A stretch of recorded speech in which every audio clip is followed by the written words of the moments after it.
Ako si Florencio Batangay, 75 years old, nakatira dito sa Barangay Nambaran, Tabuk City, Kalinga. Ang pangalan ng business namin Asnarabao in short, Association of Nambaran Rattan Bamboo Basketry Weaving. My name is Michelle Pinated Gaayon from Tabuk City, Kalinga. Ang pangalan ng aming business is Baliktribo Fashion Accessories and Handicraft. My name is Jose Pangsiu, at the age 76, living here at Masalinga, Purok 5, Bulanao, Tabuk City. Masalinga Musical Instruments and Handicrafts. Ako po si Edmund Lunang, 62 years old, taga Magnaw, Tabuk City, Kalinga po. Ako ni Smith Pinto, tawag laki 68, gawak po Magnaw, Tabuk.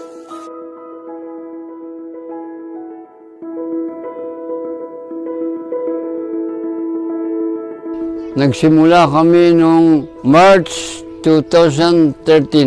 Nagsimula lang ako ng 1979 matuto. Pero yung sa basketry weaving, ang mga ninuno namin, kaya ang tribo namin Tugaw, ang skill nila nga itong naghahabi ng basketry. Nasusupply nila pa yung ibang region.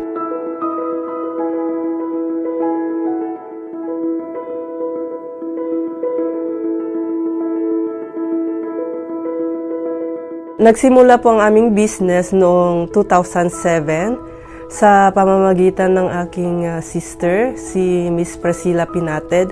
Nung college siya para more additional income po sa pamamagitan ng pagdi-deliver niya sa mga costumes ng Kalinga sa mga different hotel in Manila at saka yung mga souvenir items. Gawa po ng aming raw materials dito po sa aming lugar, sa Kalinga, yung lugar sa Lubuagan, tapos Tabuk City.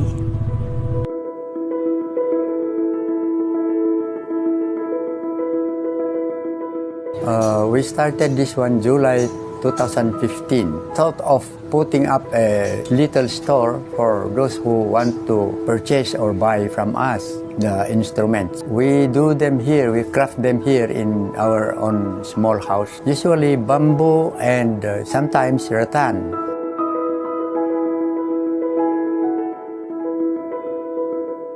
Taon 2005 po, naisip ko po na nagtanim bago ko po hinarvest tapos gumawa po ng soft broom. Kasi po mabili po ito sa palengke po. Nakikita ko po kasi sa mga kasamahan kong gumagawa. Yan ang product nila. Kaya ginawa ko rin po ito.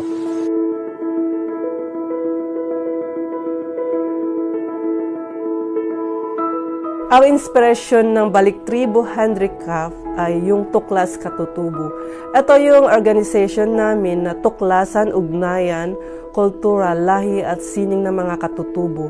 Ito yung going back to one roots or culture.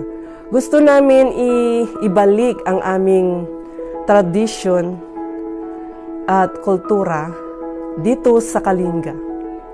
Sa mga kapwa kong handicrafters, ipagpatuloy at ipagmalaki ang ating native handicraft para sa ikakaunlad ng ating business at ang ating lugar na Kalinga Province.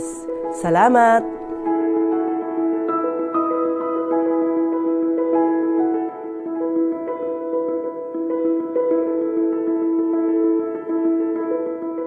I would like to encourage our fellow handicrafts producers to make use of indigenous materials for handicrafts and instruments so that we will retain our traditional culture.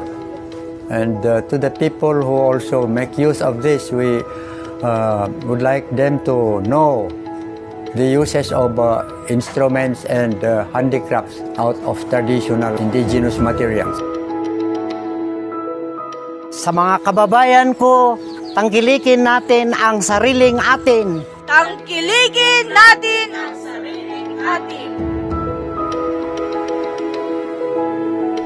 Mga kababayan ng Pilipino, tangkilikin natin ang sariling produkto natin. Kaysa bibili tayo ng imported.